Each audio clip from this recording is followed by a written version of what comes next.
Hello friends, welcome to Techie Tuesdays, where I answer your .NET Tech and career related queries. I am S. Ravi Kumar, a certified solution architect and IT career coach. So if you like my answer to these questions, please subscribe to my channel. And if you want your questions to be featured in this series, hashtag those questions with hashtag Techie Tuesdays and ask me directly on Instagram or Twitter. I'll reply to those questions in the next episode. So let's get started with today's questions.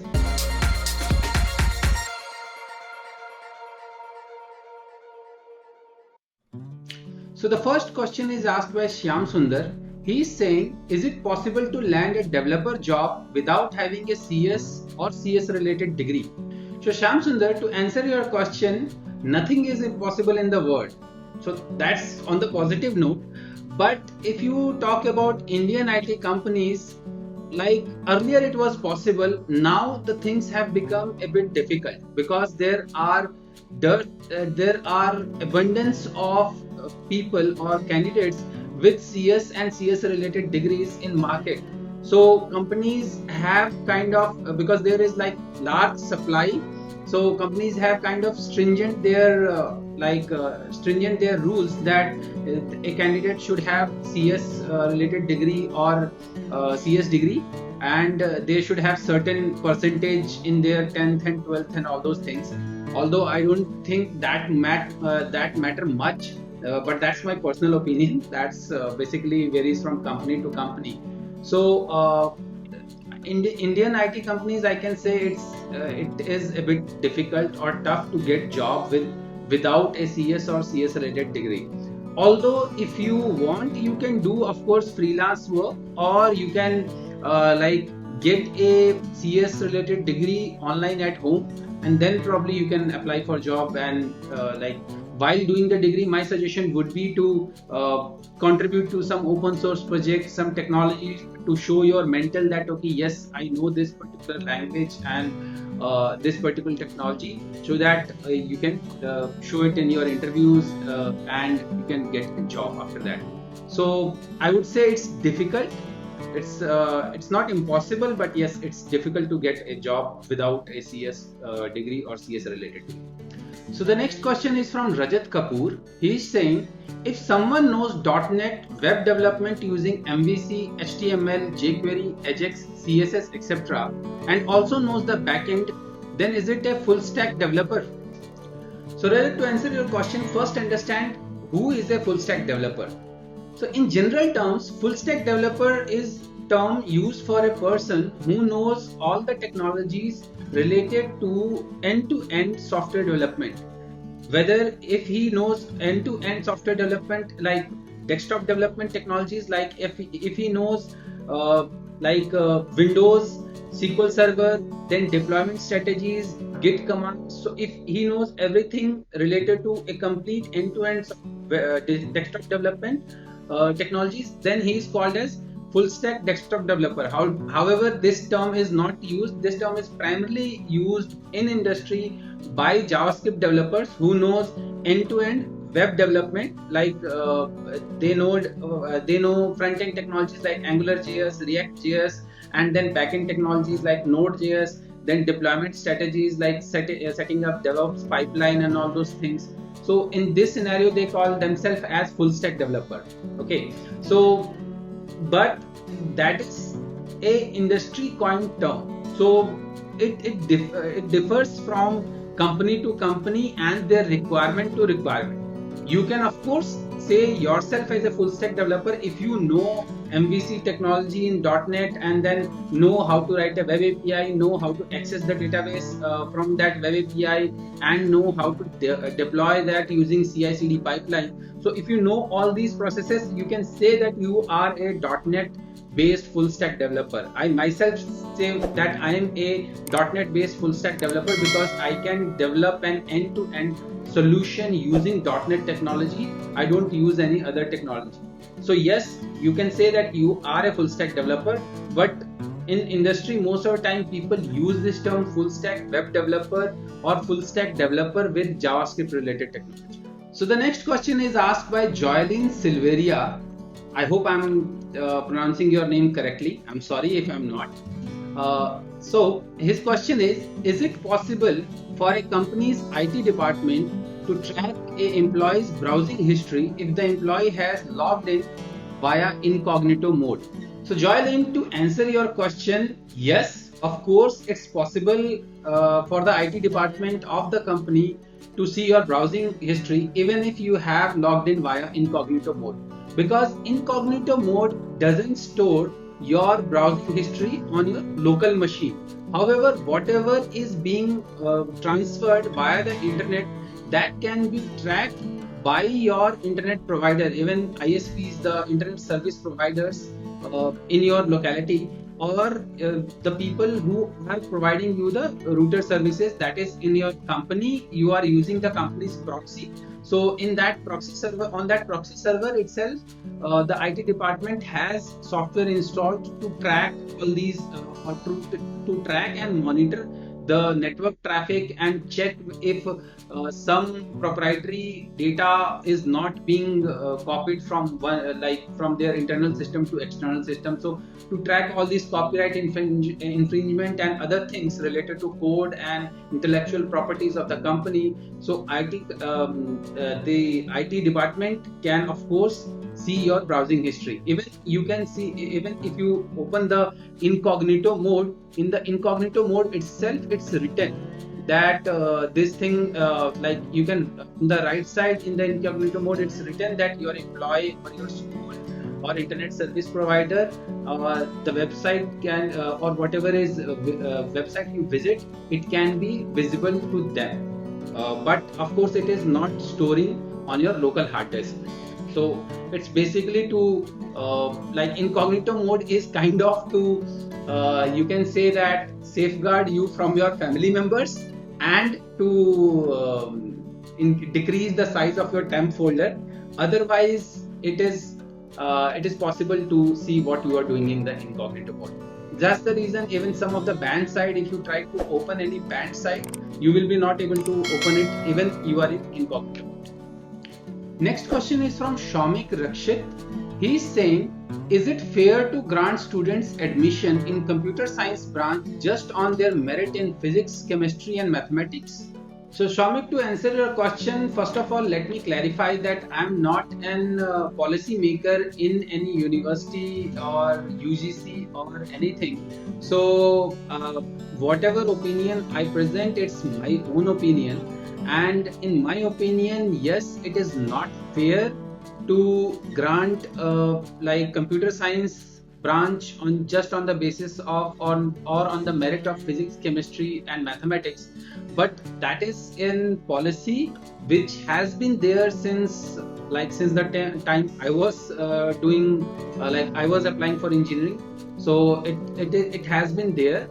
So but like recently Indian government has launched the new education policy, and I think in that policy, if it is being followed properly, I think this thing will be taken care of. There now there are electives from the sixth class itself, I guess. So I think this will be taken care in future, but currently it's a policy written by University Grants Commission, I guess, and HRD department. So that's my personal opinion, that of course it is not fair, but there are people who have better judgment and better experience than me. So I think whatever they have decided, that's their decision. So next question is from Rakesh Ghanshala. He's saying, is Scrum Master a good career choice in India? So Rakesh, to answer your question, it primarily depends on what is your long-term career goal. If you want to go in the management side, like if you want to become a project manager later on, or you want to become a program manager and you want to become after that a CEO or something related to management side, then of course Scrum Master can be a good stepping stone for you. Usually people do this like there is certification, of course, given by some Agile institute or some institute. I exactly don't remember the name of it, but yes, there is certification available for that, and people do certification like Scrum Master certification. But primarily my suggestion would be that invest on this certification only if you see there is an opportunity or that certification is valued in your company, because this valuation of these kind of certifications, especially management related certification, depends on differs company to company.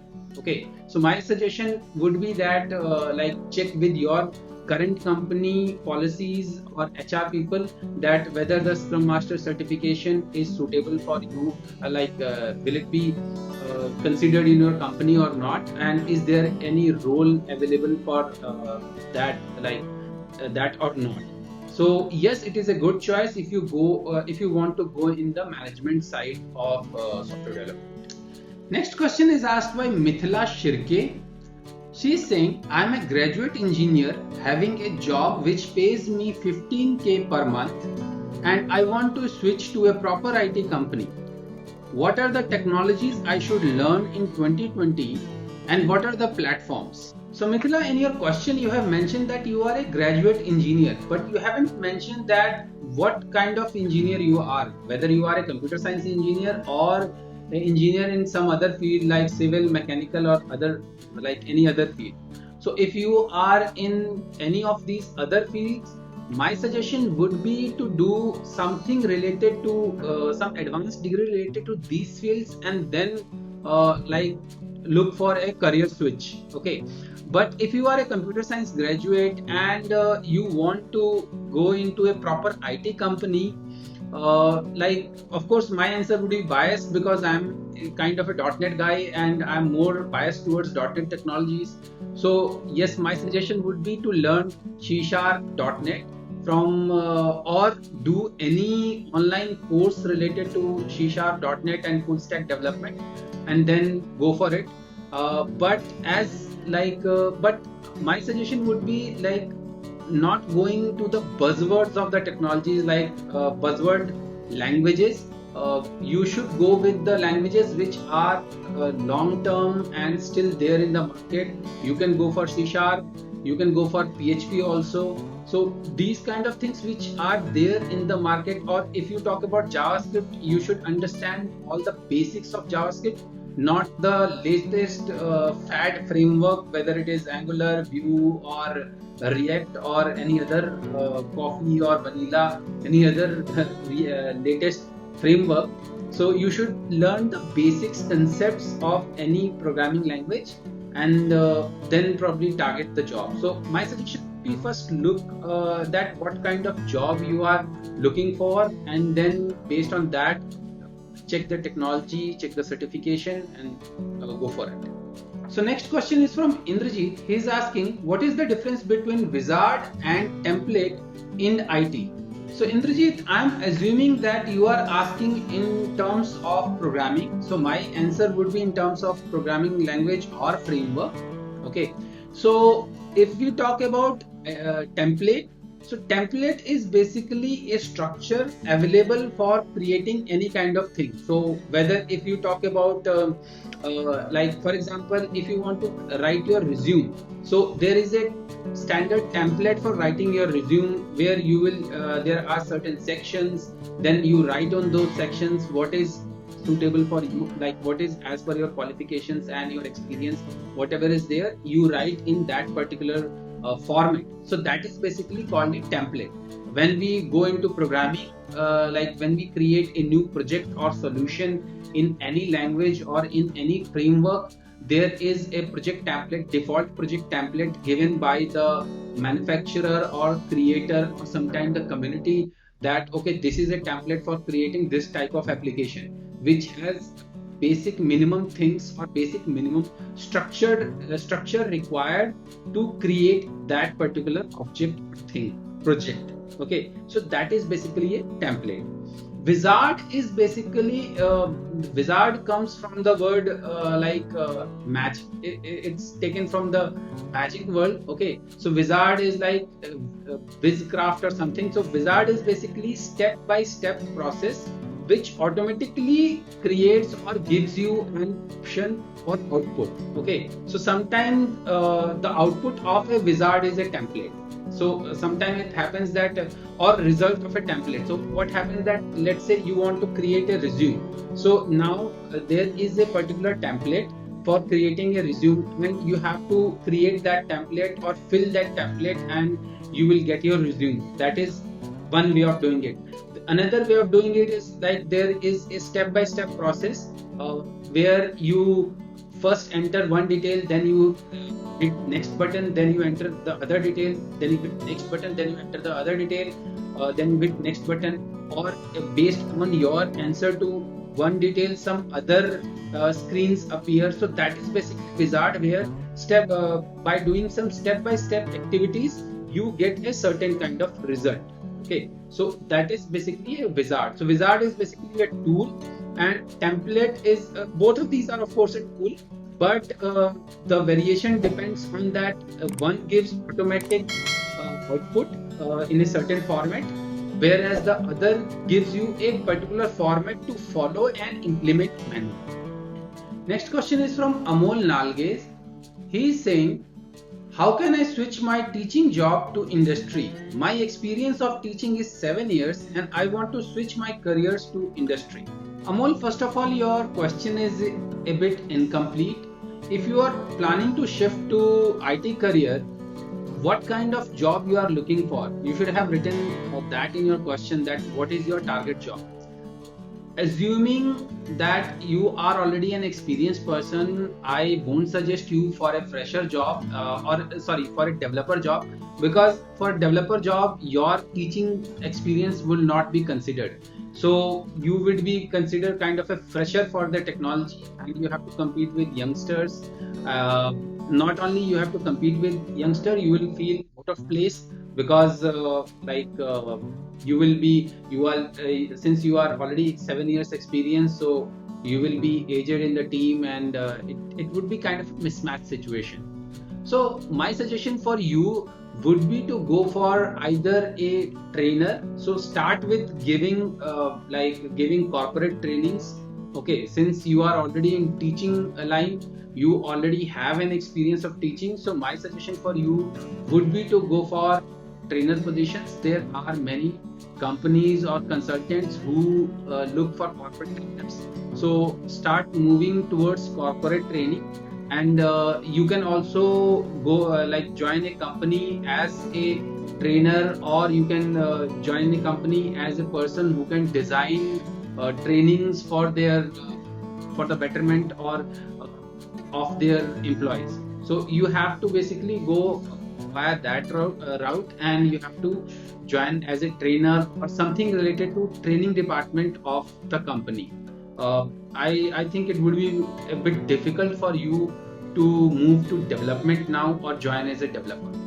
Next question is from Pragya Verma. She is saying, what should I do if I don't like my job? I am a manual tester at TCS and I don't find my job fascinating at all. I have to prepare for MBA, and due to immense work pressure, I cannot do that as well. Is it wise to quit job and go for MBA preparation? So Pragya, there is a very popular video from, I think, Rob Dial, who is a very famous motivational speaker, that why you should quit your job. And in that video itself, he has explained that if you don't like your job, or if it doesn't matches your long-term goal, you should quit your job. But I won't be able to answer this question on your behalf, that whether you should quit your job or not, because that primarily depends on your personal conditions.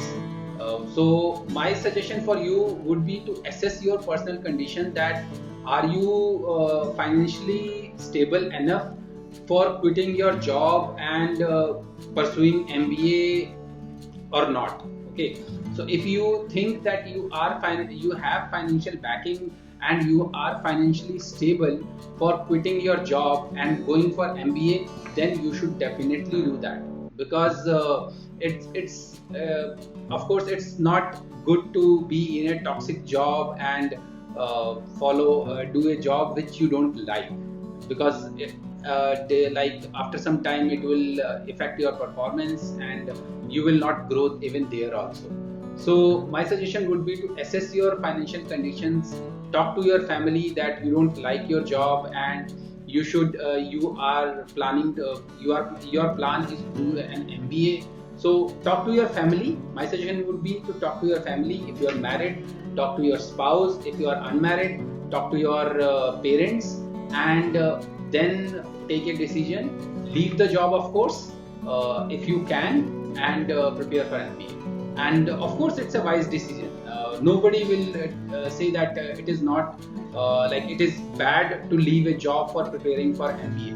If you because that whatever like experience you have gained, that experience will be considered by your MBA interviewers and people who will be interviewing for MBA and all the other things. So it would be considered as a gap in your experience in long term, but it would be a plus point for your MBA that you have already worked. So that experience will be counted somehow. So it's a fine decision. So you have to take the decision based on your personal situation and talk to your family about that. That would be the first thing. So yes, it would be a wise decision to quit job and go for MBA if you can afford it. So the next question is by Sandeepan Chaudhary. He is asking which softwares are supported by i3 processor but are not supported by i5 or i7 processor. Sandeepan, no one will claim this thing that my software will not support i3 processor and my software will support i5 processor or i7 processor. किसी को अपना धंधा नहीं बिठाना है. So basically no software vendor mentioned that okay, I support this particular processor or like whether it is i3, i7 or Ryzen or something like that. Usually software vendors mention that like for running this software you will require dual core processor or single core processor. Earlier they used to mention it. Now I doubt that they mention it or not. But usually they mention the RAM and hard disk capacity, but they don't mention that okay, this should be i3 or i5. It's primarily depending on the type of software you are using. So if you are using a common browser or a simple paint application, so i3 will do for it. But if you are using some heavy applications, then it's better to use i5 or i7. So for games and all those things, i7 is much more better. i5 would be better for doing normal programming activities. Visual Studio development, even you can do like Visual Studio development on i3 also. That won't be a problem. So common simple things you can do on i3, but for more processor heavy things or more complex things, you will require i5 or i7.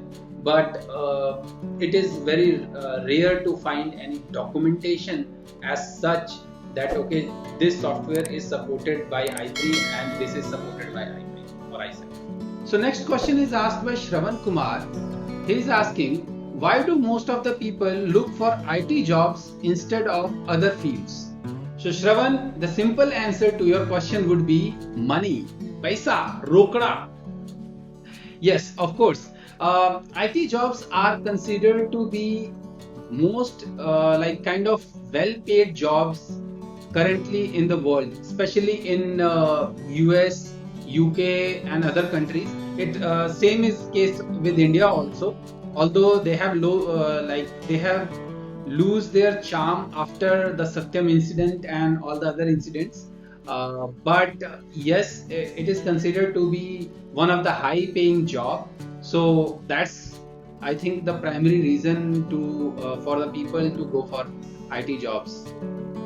Yeah, there are some people who, of course, love their jobs.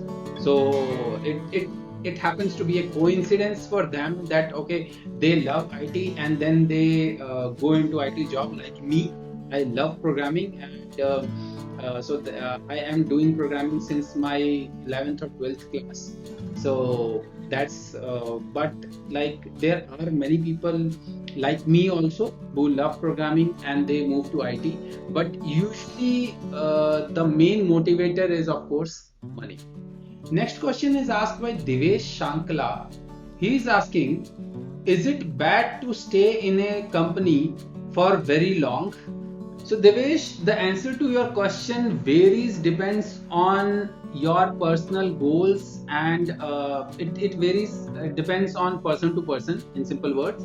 So for some people, yes, they like staying in a single company is good if they are getting enough learning opportunities and growth. So if you are growing in a company, there is no fun to change to a next company, because like you will you have to establish your repo there, and you have to gain the trust of your seniors and other things which you have already done in your current company. So if you are getting proper growth, and if you think that are you are compensated and you are getting the benefit as per the market standards of your experience level, of your technology, then of course it's fine to be in the same company. But if you are not getting those things, then of course you can change your company.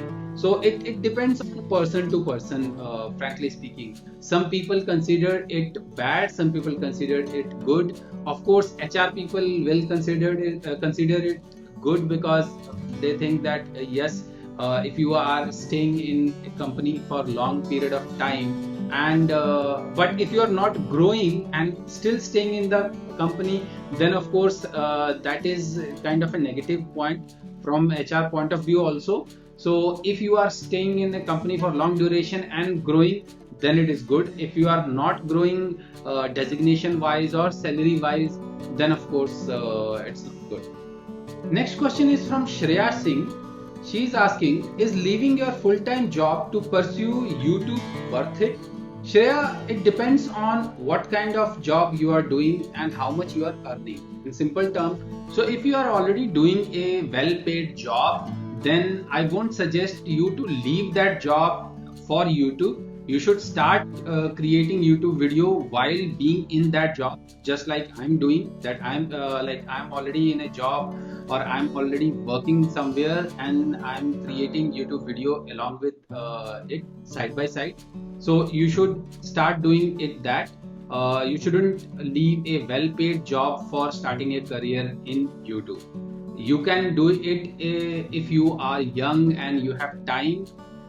Then of course, if you are in college, so you can do. Most of the successful YouTubers, they started early.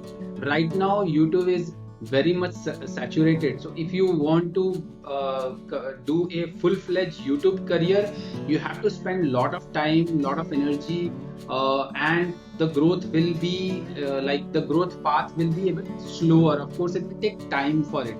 So it is kind of starting starting a business. So if you have a proper strategy for growing on YouTube, and you mentorship from some successful YouTuber, that yes, he can guide you in creating your channel and growing it. I'm not talking about YouTube channels who say that we will help you growing your channel. They do give you courses and those things. I'm not talking about that. I'm talking about if any YouTuber who is known to you and who is personally guiding you, that okay, I'll guide you in creating your YouTube journey and you should go with that, then probably you can think of it. Otherwise, my suggestion would be to do it side by side with your job. Probably talk to your HR people if that YouTube topic or the video you are creating conflicts with their corporate policies or not. Otherwise, you should go with creating the videos along with your job. You shouldn't leave your job. That's for sure. So my suggestion would be that it's not worth it. Next question is from Prashanthi Mahendrakar. I'm sorry if I'm not pronouncing your name correctly. I have 3.5 years of experience in .NET and Kofax. Can I learn J2E? So Mahendra, why do you want to learn J2E? You already have experience in very good technologies Kofax is like related to robotic process automation (RPA), which has very good future. And of course, you know .NET. You already have experience in .NET, and as I am a big supporter of .NET, so that you can do anything with .NET. I have created a video about that also. So why do you want to learn J2E? Of course you can learn it. Yes, you can learn it. But why do you want to do it? Like, what is the reason behind it? Find the reason that why you want to learn it. Uh, uh, is it another shiny penny syndrome where like you think that J2E is very good and there is a lot of scope in the market?